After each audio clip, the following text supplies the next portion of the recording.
রাজশাহীর ছোট বোন গ্রামের সিটি শিশু পার্কে এক আড়ম্বরপূর্ণ অনুষ্ঠানের মাধ্যমে আসাম কলোনি ইয়ুথ স্পোর্টিং ক্লাবের নবগঠিত কার্যনির্বাহী কমিটির আনুষ্ঠানিক আত্মপ্রকাশ ও ইফতার মাহফিল অনুষ্ঠিত হয়েছে। ১৪ মার্চ সভাপতি ও অতিথিবৃন্দের আসন গ্রহণের মাধ্যমে অনুষ্ঠানের সূচনা হয়।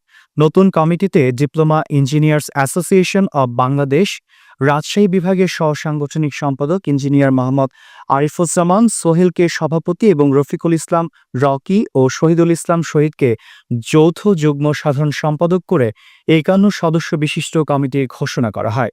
অনুষ্ঠানে প্রধান অতিথি হিসেবে উপস্থিত ছিলেন Mosammat Shakila Farhad Banu.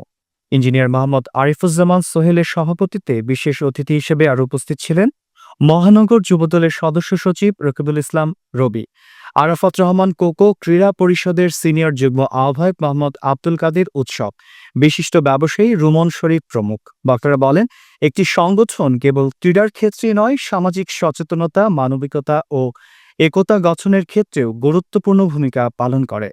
Assam colony youth sporting ক্লাবের নবগঠিত কমিটি যুব সমাজকে সঠিক পথে পরিচালনা এক গুরুত্বপূর্ণ প্ল্যাটফর্ম হয়ে উঠবে।